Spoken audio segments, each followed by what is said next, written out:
শ্রীমদ্ ভগবদ গীতা, গীতা দশম অধ্যায়, বিভূতি যোগ, শ্লোক সংখ্যা 24 ও 25তম।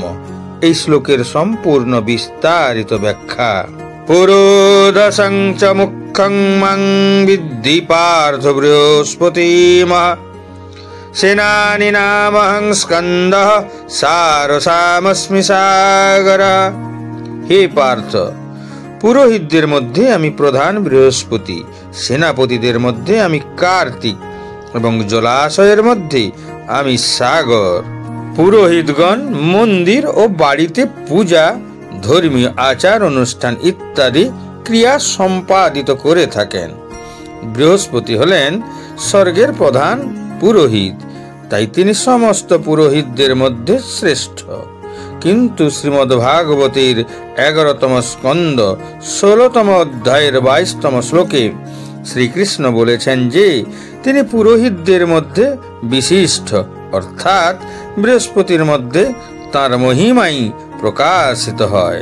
কেন তিনি দুটি জায়গা আলাদা করে এই কথা উল্লেখ করেছেন? এর অর্থ হলো বস্তুর গুরুত্বের পরিবর্তে বস্তুর মধ্যে প্রকাশিত ঈশ্বরের মহিমার দিকে আমাদের মনোযোগ দেওয়া উচিত। ভগবান শ্রীকৃষ্ণ এখানে যে সমস্ত বস্তুর মহিমা যেভাবে বর্ণনা করেছেন তাকে সেভাবেই বোঝা উচিত। এমন নয় যে পদার্থের গুরুত্বের উপর জোর দেওয়া হয়েছে, বরং এতে প্রকাশিত ঈশ্বরের মহিমাই বেশি গুরুত্বপূর্ণ। কার্তিকেয় হলেন ভগবান শিবের পুত্র, যিনি স্কন্দ নামেও পরিচিত। তিনি স্বর্গের দেবতাদের মহান সেনাপতি।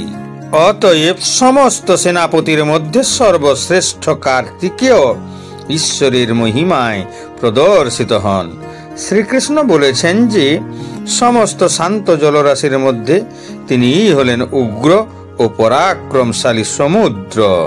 মহর্ষিণং ভৃগুরং গিরামস্মি কমাক্ষরাম যজ্ঞানং জপযোগস্মি স্থাবরানং হিমালয়। মহর্ষিদের মধ্যে আমি ভৃগু, বাক্য সমূহের মধ্যে আমি ওঙ্কার, যজ্ঞ সমূহের মধ্যে আমি জপযজ্ঞ এবং স্থাবর বস্তু সমূহের মধ্যে আমি হিমালয়।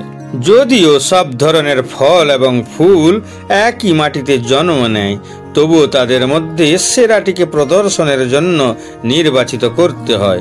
একইভাবে ব্রহ্মাণ্ডের সমস্ত উদ্ভাসিত এবং অপ্রকাশিত অস্তিত্বগুলির সমস্তটাই ঈশ্বরের মহিমায় মহিমান্বিত। তবুও ঈশ্বরের প্রকাশ বর্ণনা করার জন্য তাদের মধ্যে সেরাটিকেই নির্বাচিত করতে হয়। দেবলোকে অবস্থিত গ্রহদের মধ্যে ঋষিদের মধ্যে ভৃগু ঋষি বিশিষ্ট। তিনি জ্ঞান, মহিমা এবং ভক্তিতে পরিপূর্ণ।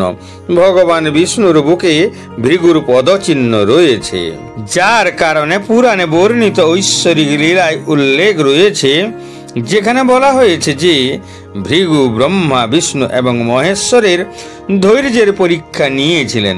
তাই শ্রীকৃষ্ণের অনন্য মহিমা ঋষি ভৃগুর মাধ্যমে প্রকাশিত হয়।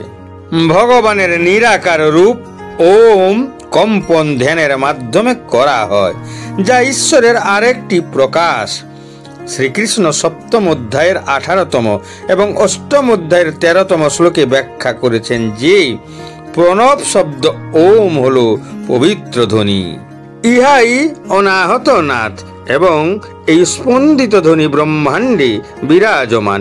এটি প্রায়শই শুভ আচার অনুষ্ঠানের শুরুতেই জপ করা হয়। কথিত আছে যে গায়ত্রী মন্ত্র একটি অক্ষর ওম থেকে উদ্ভূত এবং বেদ আবির্ভূত হয়েছে গায়ত্রী মন্ত্র থেকে। হিমালয় হল উত্তর ভারতের একটি পর্বত শ্রেণী। প্রাচীনকালে এই পর্বত শ্রেণীগুলি লক্ষ লক্ষ ভক্তদের মধ্যে আধ্যাত্মিক কৌতূহল এবং বিস্ময়ের জন্ম দিয়েছে। এই পর্বত শ্রেণীর জলবায়ু, পরিবেশ এবং প্রান্তর তপস্যা ও আধ্যাত্মিক উন্নতির জন্য অত্যন্ত অনুকূল সহায়ক। তাই অনেক মহান ঋষিরা হিমালয়ে তাদের সূক্ষ্ম দেহে বসবাস করে নিজেদের উন্নতি ও মানব জাতির কল্যাণের জন্য কঠোর তপস্যা করে থাকেন। অতএব পৃথিবীর অসংখ্য পর্বত শ্রেণীর মধ্যে হিমালয় এক অনন্য উপায়ে ঈশ্বরের মহিমা প্রদর্শন করে। যজ্ঞ হলো ঈশ্বরের প্রতি আমাদের উৎসর্গের সাথে সম্পর্কিত একটি ক্রিয়া। ভগবানের পবিত্র নাম জপ করা হলো সবচেয়ে সহজ যজ্ঞ। একে বলে জপযজ্ঞ বা ভক্তি সহকারে বারবার ভগবানের দিব্য নাম জপ করা। বৈদিক যজ্ঞের জন্য বহু প্রকারের নিয়ম নির্ধারণ করা হয়েছে। এই সমস্তগুলি যত্ন সহকারে অনুসরণ করা প্রয়োজন, যেখানে জপ, যজ্ঞ বা কীর্তনে কোনো নিয়ম নেই। এই যজ্ঞ যে কোনো স্থানে এবং যে কোনো সময়ে করা যেতে পারে এবং এটি আত্মাকে অন্যান্য যজ্ঞের চেয়ে বেশি শুদ্ধ করে।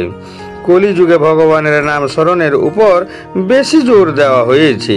কলিযুগে ভগবানের নাম স্মরণ করা এবং জপ করা হলো মায়া জগতের সমুদ্র অতিক্রম করার একটি শক্তিশালী উপায়।